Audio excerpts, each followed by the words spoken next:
Pagkatapos ng mahigit isang linggong sorpresang pag-atake ng grupong Hamas sa Israel, hindi maiwasan na mag-alala at mangamba para sa kanilang kaligtasan ng mga nakatira malapit sa lugar.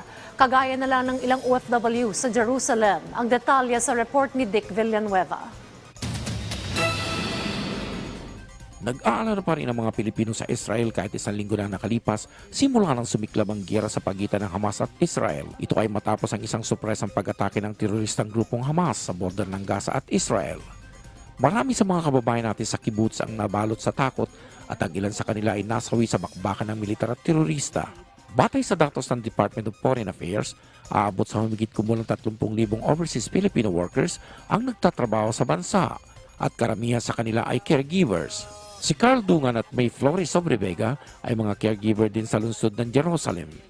Malayo man daw sila sa war zone ay hindi pa rin nawawala sa kanilang pangamba. Ang dati daw na lugar nila na matao at masaya ay nababalot ng kalungkutan dahil mabibilang lang halos sa mga tao na namamasyal. As of now, medyo andun pa rin yung naka-red alert pa rin kami hanggang ngayon eh. Kasi hindi namin tansya kasi may mga banta-banta dito dito sa Jerusalem. Medyo yung paligid namin medyo tahimik. Parang lockdown. Medyo umano eh. Naka-red alert talaga kami dito sa Jerusalem as of now. Dagdag pa ni Carl, nagagamit niya ang kanyang online radio para maghatid ng mga news update sa ating mga kababayan sa Israel at sa iba't ibang panig ng mundo. Sa Tel Aviv, isang araw bago maganap ang pag-atake ng Hamas sa Israel, ay nakunan pa ng isang kababayan natin na nakatira malapit sa Central Station kung papaano magbatuhan ang ayon sa kanila ay dalawang African ethnic group. Napasigaw din sila na may isang Pilipino ang naipit sa gulo. Maya-maya pa ay pinasok naman ito ang lugar na pinagtataguan ng Pinoy. Makikita rin sa video kung papaano batuhin at paluin ng stick ang kanilang mga nakakasalubong sa daan.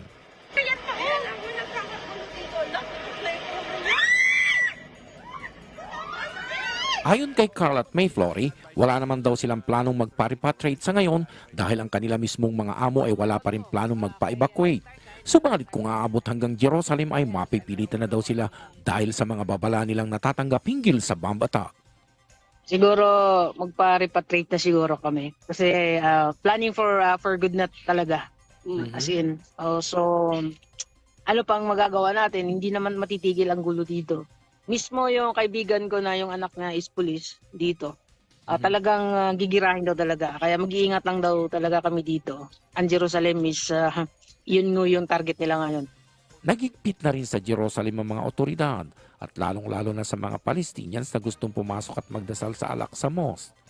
At ilan lamang ang pinayagang pumasok gaya ng mga matatanda. Ilan lamang si Carl at May Flory na OFW na umaasang matigil na ang pag-atake sa pagitan ng Israel at Hamas upang hindi na lumawig pa ang posibleng digmaan sa bansa. Mula sa Jerusalem, Israel, Dick Villanueva para sa Morning Show ng Bayan, Rise and Shine, Pilipinas.